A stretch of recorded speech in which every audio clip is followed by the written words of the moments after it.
for more insight into all of this, let's bring in William Lee. William is the chief economist at the Milken Institute and always a welcome guest in our program. Great to see you.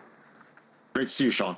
Okay, let's step back for just a second, because depending on the week, the issue, the situation, we've heard various goals of this objective behind these proposed tariffs and how they are expected to impact American manufacturing. Now, is it a bargaining tool, or, as Trump has alluded to, a way to bring money, taxes, he says, back in? Or is this a way to really revamp U.S. industry and breathe new life into this nation? Well, Secretary of the Treasury Scott Bessent made a nice summary of exactly what the policies are at the Milken conference a couple of weeks ago, and many people, especially big investors, heard him say the point of the tariffs is to be a part of the package of revitalizing the United States and reshaping the global trading system. Revitalizing the United States, smaller government, lower taxes, fewer regulation.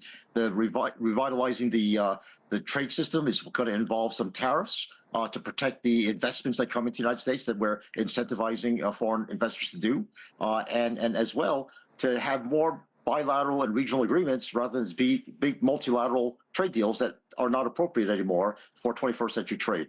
That's the plan.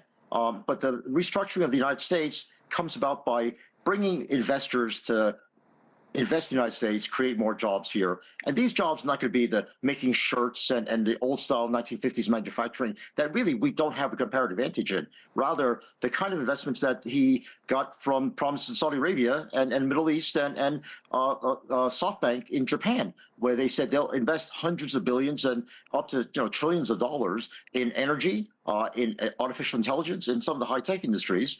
And a lot of the nice problems that we'll be having is that we may not have enough labor to fuel all these jobs that are being created. And that way, I think we're going to be revising our immigration policies to be able to have foreign workers come in where needed. Okay, that's the plan. So can it work? And talk about these specific industries and a little more about the ones that Trump believes will benefit the most from reshoring manufacturing, bringing manufacturing back to the United States, because a lot of people say it's just not going to happen. It takes too long to create and build a factory, whether it's steel, that he's also wanted that back, and these high-tech jobs that you're talking about, that's not going to crop up overnight. It won't come up overnight. In fact, I think the United States can learn a lot from China in how they were able to build hospitals and factories almost overnight during COVID. And some of those technologies, I think the U.S. will love to be importing from China.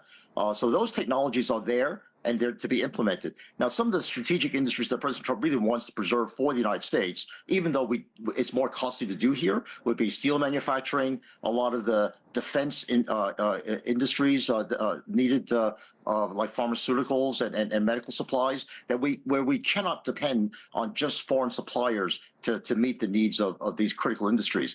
So there will be some industries that we want to come back that are more costly to make here than abroad, but that's for national security and national safety concerns. So I think the mix of jobs will be varied. And I think the difference between this plan and what President Biden did in the CHIPS Act is that instead of choosing the industries that we will subsidize, we're going to let the marketplace do it. We'll raise prices on selective industries and see what companies are able to step up to the plate and actually do it. Okay, William, I've heard it. I know you have heard it. There are a lot of people out there say, look, this just is not going to work. It's not feasible. How do you counter that argument?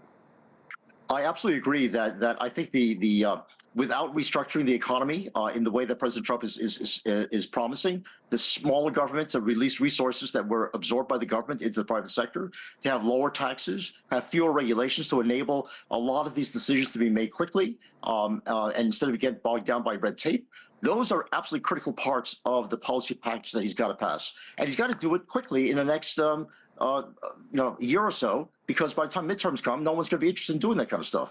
So the test of the Trump agenda and whether or not this stuff is going to be feasible is you watch to see if this government shrinks, if taxes go down, and if regulations go down. The last one, the regulations, is the most critical part, because regulations have really made it so difficult for foreign investors to come to the United States, make the factories that they want to make, and employ the people they want to employ.